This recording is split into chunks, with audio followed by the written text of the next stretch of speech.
जय हिंद फ्रेंड्स, मेरा नाम अजीत सिंह और आप मेरा यूट्यूब चैनल देख रहे हैं दद्दा की खरी खरी। इस वक्त अब मैं ये वीडियो खजुराहो में बना रहा हूँ।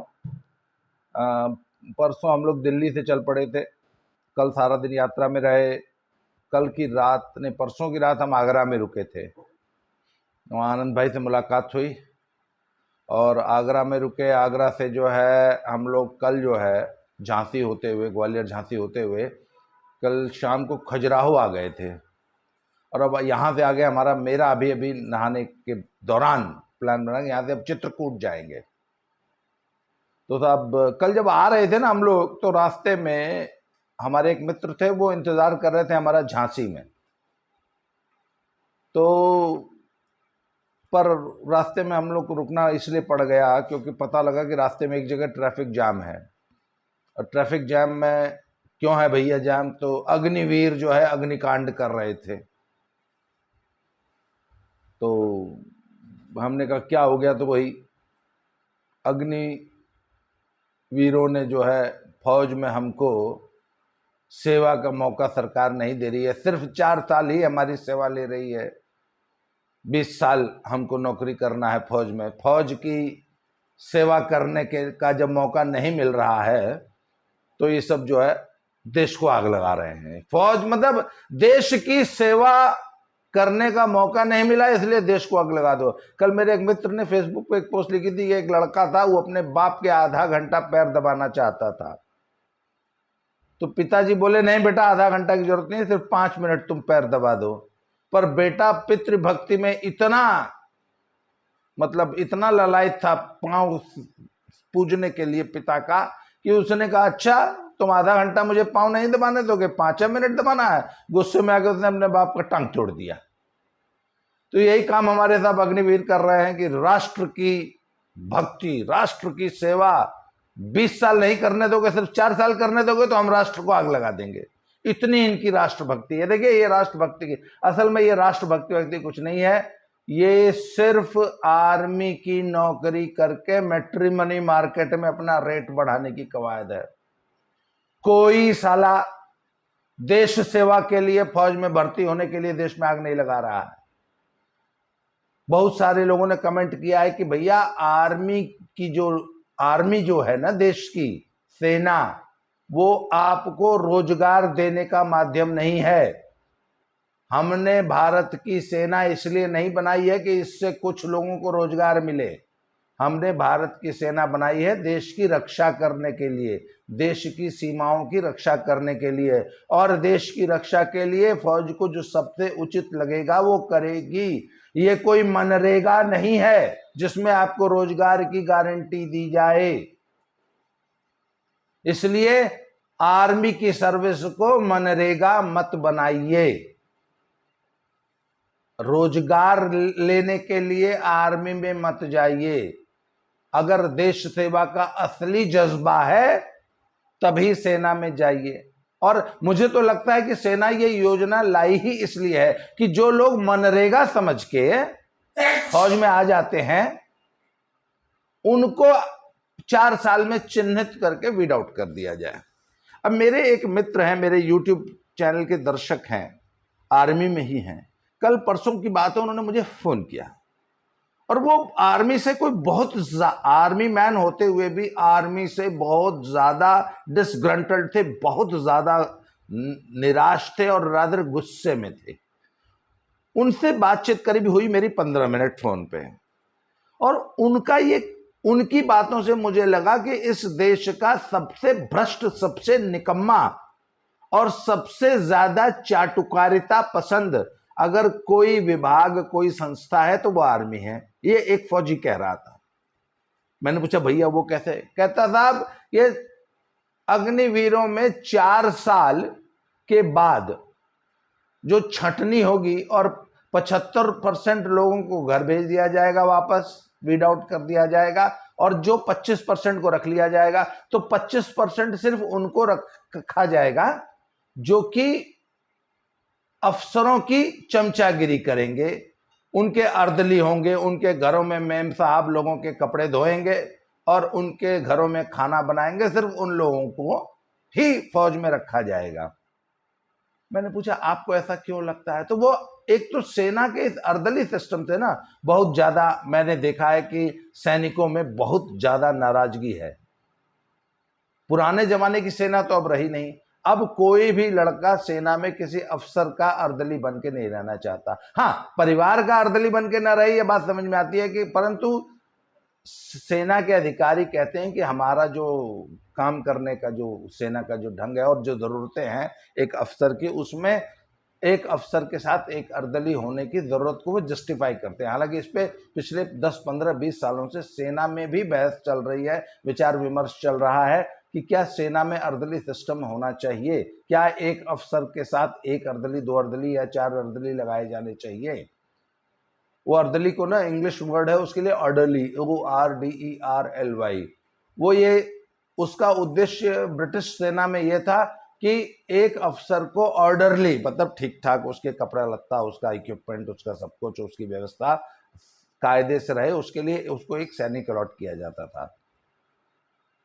तो पिछले कई सालों से देश में ये बहस चल रही है कि क्या सेना में को इस अर्दली सिस्टम को कंटिन्यू करना चाहिए। और ऐसे बड़े बड़े ऑफिसर्स जो हमारे जनरल्स हैं, जो हमारी टॉप ब्रास है, जो हमारा थिंक टैंक है आर्मी का, उन्होंने भी इस अर्दली सिस्टम को कंटिन्यू करने की अनुशंसा की है। खैर, इस विषय पे बहस हो सकती है।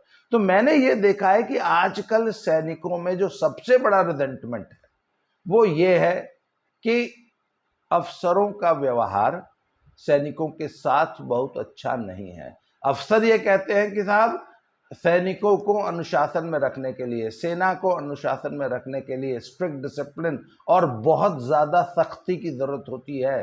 तो जिस अफसरों के जिस व्यवहार से सैनिक परेशान या दुखी रहते हैं, फ्रस्ट्रेटेड रहते हैं, वो एक तो सख्त अनुशासन के लिए अफसरों द्वारा जो उनके जो क्रियाकलाप हैं, जो आर्मी का जो सिस्टम है स्ट्रिक्ट डिसिप्लिन वाला, और छोटी छोटी बात पे पिट्ठू सजा, ये वो जो सिस्टम है। दूसरा है अर्दली सिस्टम। तीसरा है तब एक व्यवस्था मैंने जो आर्मी में देखी है कि पुराने जमाने में तो सच पूछा जाए तो फौज जब 1962-65 तक, मेरे पिताजी बताया करते थे कि जब 62 की वॉर हुई है और 62 तक तो भारतीय सेना का बहुत बुरा हाल था और हमें बहुत बुरी करारी हार मिली थी इंडो चाइना वॉर में। तो 1965 तक आते आते लाल बहादुर शास्त्री जी ने सेना को सशक्त करने का, सुदृढ़ करने का एक बहुत बड़ा अभियान चलाया था। तो बताया जाता है कि मेरे पिताजी बताया करते थे कि 1962, 63, 64 में मेरे फादर आर्मी में भर्ती हुए थे 1962 के बाद। तो वो बताते थे कि उन दिनों जब फौज की गाड़ी सैनिकों की भर्ती के लिए गांव में जाती थी, हृष्ट पुष्ट तंदुरुस्त लड़के खोजने के लिए, तब ये लड़के भर्ती में आके लाइन नहीं लगाते थे। तो सब सैनिक जो है गांव में जाया करते थे रिक्रूट करने। तो आर्मी की गाड़ी देख के ये लड़के, ये माताएं अपने लड़कों को गन्ने के और अरहर के खेतों में छुपा दिया करती थी। जो एक आध 2-4 तंदुरुस्त लड़के मिल जाते थे उनको फौज पकड़ के ले जाती थी, एक तरह से अपहरण करके ले जाती थी। तो गांव की जो औरतें होती थी, माताएं होती थी, वो फौज की गाड़ी के सामने लेट जाती थी कि हम अपने बच्चे को फौज में नहीं जाने देंगे। कोई फौज में जाना नहीं चाहता था क्योंकि 1962 की जो स्टोरीज थी ना कि फौज में इस तरीके से जान देनी पड़ती है, वो सारी स्टोरीज याद थी लोगों को। तो 1962 में कोई फौज में नहीं जाना चाहता था। आज जो फौज में जाने के लिए जो देश जला रहे हैं ना, तब इनमें हमारे इसी भारत देश में फौज के प्रति, देश के प्रति राष्ट्र सेवा या सेवा वा सेवा की ये जो लंतरानी है ना, ये बिल्कुल नहीं थी। खैर साहब, उसके बाद 62 के बाद 65 की जंग हुई, 71 की जंग हुई। 71 के बाद कोई जंग नहीं हुई देश में, और 71 के बाद सेना की सुविधाएं, सेना के सारा कुछ पे स्केल भी थोड़ा ठीक ठाक होने लग गया था। वो तो 1990 के बाद, आई थिंक 6th पे कमीशन के बाद, भारतीय सेना की सिपाही की सैलरी जो है वो धीरे धीरे बढ़ने लगी, और बढ़ते बढ़ते आज तो ये स्थिति है कि नया रिक्रूट भी 40,000 रुपये सैलरी लेता है, और जिसकी 5 साल 7-8 साल की नौकरी हो जाती है उसको 60,000 रुपये तक सैलरी मिलने लगी है और खर्चा को पैसा है नहीं, हर चीज फ्री में। अगर एक समझदार सैनिक हो तो अगर उसको 60,000 रुपये सैलरी मिलती है कटपटा के तो 60 की 60 सेव कर लेता है। ऐसे भी लोग हैं आर्मी में। तो सब आर्मी जो है धीरे धीरे रोजगार का साधन बन गई और बहुत अच्छा रोजगार का। और मात्र 20 साल की सेवा दो, सारी जिंदगी पेंशन उठाओ और 40, 50, 60,000 रुपये, 70,000 रुपये सैलरी लो। अगर कायदे से करोगे तो 2-3 प्रमोशन मिल जाते हैं, वो सैलरी 1 लाख 1.5 लाख तक पहुंच जाती है 20 साल में। तो सब आज जो इतने जो ललायत है ना ये हिंदुस्तान के युवा, ये आर्मी को सिर्फ और सिर्फ नौकरी रोजगार के लिए देख रहे हैं। इनको मालूम है फौज में जैसी तैसी भी ड्यूटी करके बॉर्डर पे इधर उधर करके 2-4 साल बॉर्डर पे, 16 साल पीस स्टेशन पे, बाकी बैरक में बीत जाने हैं।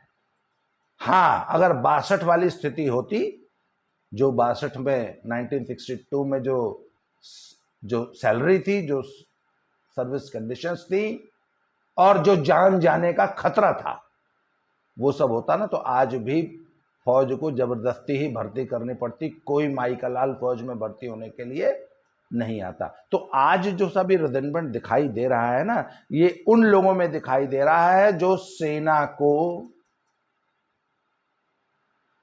सिर्फ और सिर्फ एम्प्लॉयमेंट का और अच्छी सैलरी का जरिया मानते हैं। अभी मैं एक और पोस्ट पढ़ रहा था, उसमें बता रहे थे कि बिहार में आर्मी के एक जवान की मैट्रिमोनियल वैल्यू जो है 15 लाख है। हालांकि मैं इससे सहमत नहीं हूं। अभी सिपाही को 15 लाख रुपए दहेज नहीं मिल रहा है। मैंने अपने घर में, अपने गांव में 2-4 लोगों से पूछा कि भैया हमारे इलाके में मैट्रिमोनियल वैल्यू क्या है एक आर्मी के सिपाही की, तो बोले कि हाँ, अगर ठीक ठाक, थोड़ा सा भी ठीक फैमिली बैकग्राउंड है तो लगभग 2 लाख, 3 लाख, 4 लाख, 5 लाख रुपया तक कैश, दहेज, एक आध बुलेट मोटरसाइकिल या एक आध कोई छोटी मोटी गाड़ी भी मिल जाती है। कहने का मतलब आर्मी के सिपाही की शादी में 5-7 लाख रुपया उसकी मैट्रिमोनियल वैल्यू है दहेज की। आपको आर्मी में, आपको गांव देहात में ऐसे बहुत से लड़के मिल जाएंगे जो ये कोशिश करते हैं कि अगर कोई एजेंट 2-4 लाख रुपया दे के भी हमारे लड़के को कोई ऐसा लूप होल मिल जाए, कोई ऐसा रास्ता मिल जाए कि मेरे लड़के को फौज में भर्ती करा दे, और 5 लाख रुपया तक देने को तैयार है। ऐसा ही एक लड़का है जिसको मैं जानता हूं। तो मैंने कहा, अबे एक बात बताओ, 5 लाख रुपया तुम दे के भर्ती होगे, उतने में कोई काम धंधा कर लो, ये 1 बीघा खेत बेचने की जरूरत नहीं पड़ेगी तुमको। मतलब ऐसे भी लोग हैं जो 1 बीघा खेत बेच के सरकारी नौकरी ढूंढते हैं 20-25 लाख रुपया। तो मैंने पूछा कि यार मान लो जैसे पटवारी उटवारी नौकरी की 20 लाख रुपए रेट है, पुलिस की सिपाही का भी आर्मी से बहुत ज्यादा रेट है घूस का। ऐसे ऐसे नेता हैं जो 20-20 लाख रुपए देख के पुलिस की सिपाही की भर्ती की गारंटी लेते हैं। तो मैंने कहा, तुम 20 लाख रुपए दे के सिपाही की नौकरी करते हो, इतने में तो काम धंधा कर लो, किसी की नौकरी गुलामी तो नहीं करनी पड़ेगी। तो उस लड़के ने मुझे इक्वेशन समझाई कि अरे भैया 20 लाख रुपए देते हैं, अगर 1 बीघा खेत बेचना भी पड़ता है तो उतना तो दहेज में मिल जाता है। नौकरी लगने के बाद मैट्रिमोनियल वैल्यू 20 लाख हो जाती है। तो सब इस माइंडसेट के लोग जिन्होंने आर्मी की नौकरी को रोजगार देने का एक साधन, मनरेगा बना लिया है, वो जिनके लिए आर्मी की नौकरी सिर्फ और सिर्फ एक रोजगार है, वही लोग देश फूंक रहे हैं। और ये कितना फूंक ले, एक दो दिन 4 दिन ये सब उत्पात करेंगे, फिर ठंडे हो जाएंगे। बलिया में जो ट्रेन फूंकी गई थी, तो बलिया पुलिस ने 200 लोगों को के खिलाफ एफआईआर दर्ज कर ली है, 1000 से ज्यादा लोगों को चिन्हित कर लिया है। वो जो 200 है उसमें से 10, 20, 50, 100 पकड़ लिए गए हैं। उनको सब जब पुलिस उनकी जो है पिछवाड़ा लाल करेगी तो अपने आप नाम बता देंगे, फलानवा भी था, फलानवा भी था, फलानवा भी था। बाकी वेरिफिकेशन जो है वो जो ड्रोन से और बाकी दुनिया भर की 1000 जो वीडियो क्लिप्स वायरल हुई हैं उससे चिन्हित कर लेगी पुलिस। और फिर बाबा जी की गवर्नमेंट वो हाल करेगी कि ये लोग याद करेंगे कि अग्निवीर बनते बनते कौन से वीर बन गए। हाँ, जहां तक बिहार है तो बिहार तो सब अराजक प्रदेश है। बिहार पे जो बीमारू राज्य का ठप्पा है वो यूं ही नहीं लगा है। बिहार अपनी अराजकता के लिए जाना जाता है और बिहार की जनता ये समझने को तैयार नहीं है कि हमारे प्रदेश की जो दुर्दशा है वो सिर्फ और सिर्फ ये जो बीमारू का जो टैग लगा है हमारी अराजकता के कारण लगा है। ये जो हम बात बात पे जो अराजकता जंगल राज बिहार में फैलाते हैं ना, तो और इस मामले में नीतीश कुमार जी इस देश के सबसे निकम्मे नकारा है ना, ढुलमुल मुख्यमंत्री सिद्ध हुए हैं और आज फिर सिद्ध हो गए हैं कि वो अपने प्रदेश के 4 उपद्रवियों को कंट्रोल नहीं कर सकते हैं। कल एक और मैं न्यूज में देख रहा था कि उत्तर प्रदेश में 8-10 लड़के पकड़े गए थे, उसमें से 8 जादूजी लोग थे। और ये तो पहले से क्लियर था कि ये किस प्रकार के तत्व, किस राजनैतिक विचारधारा के लोग सड़कों पे उतर के उत्पात कर रहे हैं। और मोदी गवर्नमेंट द्वारा लाए गए किसी भी नई नीति, किसी भी नई योजना, किसी भी रिफॉर्म का सड़क पे उतर के उत्पात मचा के देश में अराजकता फैला के ये लोग जो विरोध करने की जो इनकी राजनीति चल रही है ना, पब्लिक इसको बहुत कायदे से समझ रही है। थोड़ी बहुत सहानुभूति इन अग्निवीरों के साथ लोगों की थी कि यार क्या ये योजना सही है कि नहीं सही है, पर इन्होंने बिहार में और देश के विभिन्न राज्यों में आगजनी करके जो थोड़ा बहुत इनको पब्लिक मॉरल सपोर्ट था ना, वो भी खत्म कर दिया है। और इन पॉलिटिकल पार्टीज का जो ऐसे तत्वों को इंस्टिगेट करती हैं, उकसाती हैं, भड़काती हैं, ऐसे लोगों को सड़क पर उतर के उत्पात करने के लिए मोटिवेट करती हैं। खैर सरकार अच्छी सरकार होती है, जैसे यूपी गवर्नमेंट ने तो सबको चिन्हित कर लिया है कि कौन कौन थे जिन्होंने भड़का के लोगों को भेजा। और ये चिन्हित कर लेना किसी भी राज्य सरकार के लिए, किसी भी पुलिस प्रशासन के लिए बहुत छोटा सा काम होता है। एक दिन के अंदर वो चिन्हित कर लेते हैं कि कौन था इसके पीछे। तो सब इन पॉलिटिकल पार्टीज के साथ सबसे बड़ी समस्या है ना कि ये मोदी को पॉलिटिकली तो हरा नहीं पा रहे, तो ये अपनी खीज, अपनी फ्रस्ट्रेशन उतार रहे हैं इस तरीके से सड़क पे अराजकता करके। आप इस चीज, अच्छा, जब आप इस अराजकता का एनालिसिस करेंगे ना जो सड़कों पर हुई है, तो इसमें ज्यादातर यूपी बिहार में सपा बसपा समर्थक नेता और सपा बसपा समर्थक लोग, खास तौर पे शांति दूत, इस हिंसा के पीछे बहुत ज्यादा आपको मिलेंगे। तो ये सब पॉलिटिकल फ्रस्ट्रेशन भी है। राजनीतिक रूप से बैलेट वोट से राजनीति में अगर नहीं हरा पाओ तो देश को आग लगाओ, देश में अराजकता फैलाओ। तब ये एक पॉलिसी बन गई है हमारे विपक्ष की। और आप देखेंगे कि ज्यादातर ये अग्निवीरों का उत्पात गैर भाजपा शासित राज्यों में ही आपको मिलेगा। तो बिहार जैसे राज्यों को यह पता नहीं है कि वो इस प्रकार की अराजकता सड़क पर फैला के अपने प्रदेश का कितना बड़ा नुकसान करते हैं। आपको पता ही ना, जिस प्रदेश में रोज इस तरह अराजकता होती है वहां कौन इंडस्ट्री लेके आएगा, कहां से एफडीआई आएगी। फिर ये कहते हैं कि हमारे प्रदेश में रोजगार के साधन नहीं है। अरे भैया, रोज तुम सड़क पर उतरोगे, रेल रोकोगे, ट्रेन फूकोगे, तो कौन तुम्हारे जैसे अराजक बीमारू राज्य में इन्वेस्टमेंट लेके आएगा? कहां से इंडस्ट्री आएगी, कहां से डेवलपमेंट होगा? आज एक और मित्र बता रहे थे कि साहब सारी ट्रेनें बिहार की बंद हैं, तो पटना से दिल्ली का हवाई जहाज का किराया 23,000 रुपया है। अभी किसी ने एक स्क्रीनशॉट शेयर किया था। तो भैया अगर रेल फूकोगे तो किराया तो 23,000 होगा करेगा।